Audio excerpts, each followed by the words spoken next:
Ngayong araw na 'to mga tambayers, magluluto naman ako ng bibingkang malagkit mga tambayers. Bale hinugasan ko diyan yung 1 kilong malagkit. Kailangan nating mahugasan ng maigi yung malagkit mga tambayers. At pagkatapos ko mahugasan yung malagkit mga tambayers, inilagay ko na yung pangalawang gata. Yan yung bale pinangsabaw ko mga tambayers. Tapos nag-add ako ng tubig mga tambayers. Bagyang tubig at ngayon mga tambayers, sinalang ko na sa apoy. Bale kailangan natin isahin yung malagkit mga katambayers.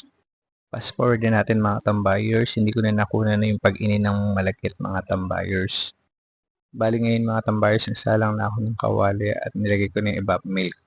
Tapos sinunod ko na yung ube condensed milk mga katambayers. Simutin lang natin yung ube condensed milk mga katambayers, sayang kasi pag may natitira mga katambayers.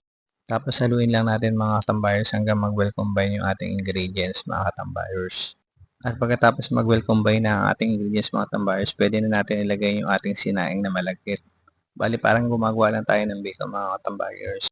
Pero ang ginamit natin mga tambayers, iba pa tsaka ube condensed milk. Hindi katulad dun sa biko mga tambayers, gata ng niyog ang nilalagay mga katambayers. Bali ito mga tambayers ay new version ng bibingkang malagkit mga katambayers. Ginawa lang natin ng experiment yung ating bibingka malagkit mga katambayers. Dahil kulay ube nga ang ating taon mga katambayers, ayan gumawa ako ng ube malagkit mga katambayers. Haluin lang natin ng haluin maigi mga tambayers para hindi magdikit at masunog mga katambayers. Pag medyo mabigat at makunat na mga tambayers ang ating ginagawa, pwede natin hanguin yan. Para rin yan biko mga katambayers. Kailangan din kumunat yung ating pagluluto mga katambayers bago natin hanguin. Fast forward na natin mga tambayers at makunat na ang ating nilulutong bibingkang malagkit. Ngayon naman pwede na natin siyang i-transfer mga tambayers sa kanyang lalagyan. Bali inilagay ko siya sa bilaon na may aluminum foil mga tambayers. Kung wala kayong dahon ng saging mga tambayers, pwede naman ng aluminum foil. Tapos spread nyo lang na katulad ng ginagawa ko sa video mga tambayers. At pagkatapos maikalat sa bilao mga tambayers yung bibingkang malagkit mga tambayers.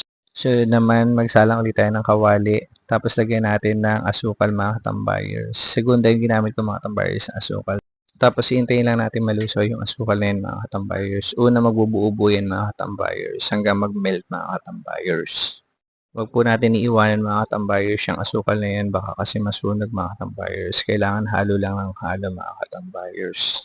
At pag ganyan nagme-melt na mga katambayers, continuous lang ang ating paghahalo mga katambayers para hindi masunog. At pag ganyan lusaw na mga katambayers ang ating asukal, pwede natin ilagay ang unang gata natin mga katambayers.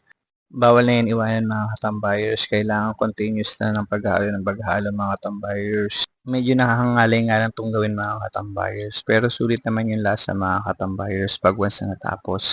Fast forward na ulit tayo mga katambayers. Luto na yung ating ginagawang toppings mga katambayers.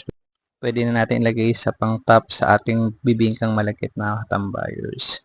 Bali ganyan lang mga katambayers kasimple siya. Mahirap nga lang siya talaga mga tambayers, puro halo ng halo at pagbabantay lang din mga katambayers ang gagawin natin. At ito na ang ating bibingkang malagkit mga katambayers. New version ng bibingkang malagkit mga katambayers.